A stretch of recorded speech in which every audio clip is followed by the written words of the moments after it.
C'est mal comprendre lorsqu'on dit je pas rentrer dans la présence de Dieu alors que Christ vit en toi. Ça veut dire on n'entre pas dans la présence de Dieu puisque ton esprit a été renfermé depuis que tu as reçu le Saint-Esprit. Ton esprit a été renfermé depuis que Christ t'a appelé. Donc on n'entre pas dans la présence de Dieu, mais ton esprit est déjà dans la présence de Dieu. Oui, puisque si on dit qu'on entre, c'est qu'on sort, parce qu'on ne peut pas parler de l'entrée sans la sortie. Donc c'est une erreur de dire que j'entre dans la présence de Dieu, mais on n'entre pas.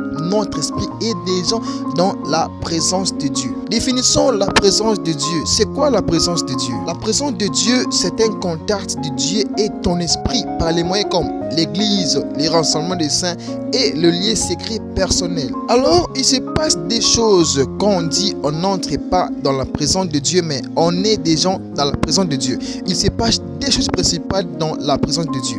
1. La déconnexion quand tu pêches. Dieu n'agit pas, mais tu es toujours là à tant que son enfant. Ton esprit n'est pas sorti de Dieu, ton esprit est toujours et devant la présence de Dieu. Prenons l'exemple de l'enfant prodigue. Lorsqu'il avait rébellé contre son père, il est parti, mais il n'avait pas été enlevé en tant que son enfant. Il était toujours gravé, il était toujours son enfant. Son père ne l'avait pas abandonné, il était toujours devant la présence de son père spirituellement et moralement parlant, mais enfin il avait toujours retourné auprès de son père. Donc on n'entre pas dans la présence de Dieu, on est dans la présence de Dieu. Mais peu importe ce que nous faisons, peu importe le mal que nous avons fait, on est toujours dans la présence de Dieu. Ce n'est pas en vain que la Bible dit n'attristez point le Saint-Esprit. Ça veut dire notre esprit.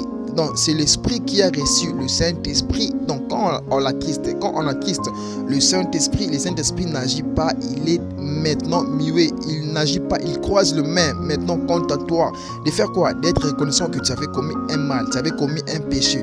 Tu t'es éloigné de Dieu, comprenant parlant que ton esprit est là, mais par les péchés, Dieu n'agit pas, le Saint-Esprit n'agit pas. 2. On n'entre pas dans la présence de Dieu, mais on est dans la présence de Dieu. Donc la conversion, quand tu pêches pas, puisqu'un enfant de Dieu ne peut pas pécher, des fois ça lui arrive de commettre un faux pas. Oui, ça lui arrive de commettre un faux pas. Mais un enfant de Dieu ne pêche pas volontairement. Quand tu gardes les contacts avec ton Dieu, quand tu gardes la connexion avec ton Dieu, tu es déjà dans la présence de Dieu et Dieu maintenant agit en toi. 3 choses principales qui atteste, qui approuve que tu es dans la présence de Dieu à chaque fois, pour ne pas dire je n'ai pas entré dans la présence de Dieu. 1. Les rendez-vous de parler à Dieu, pour ne pas dire les rendez-vous d'aller dans la présence de Dieu. Non, les rendez-vous de parler à Dieu. Donc est-ce que tu as des rendez-vous personnels de parler à ton maître, non seulement à l'église mais personnellement? Je sais pas. 2. Répondre à la communion fraternelle, donc l'église. Donc, parce que la Bible dit là où 2 ou 3 sont réunis à mon nom, il est là. Est-ce que tu réponds à la communion fraternelle à l'église, le fait d'aller se rassembler avec les saints à l'église? 3. Quand tu crains Dieu partout. Donc, le fait de craindre Dieu partout, le fait de ne pas craindre Dieu quand tu es avec les hommes de Dieu, quand tu es avec tes frères, tu manifestes la crainte de Dieu. Pourquoi? Parce qu'ils sont là.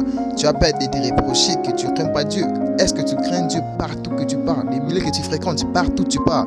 Est-ce que tu le crains Dieu? Quelqu'un qui sait déjà qu'il est dans la présence de Dieu n'attend pas seulement l'église pour aller prier, pour aller communier. Partout il se trouve, partout il doit prier, il doit communier avec son maître parce qu'il sait déjà qu'il est dans la présence de Dieu, de peur de ne pas dire que je ne vais pas entrer dans la présence de Dieu. Voilà un peu la malcompréhension des gens qu'on dise je ne vais pas entrer dans la présence de Dieu. On n'entre pas, notre esprit est déjà dans la présence de Dieu.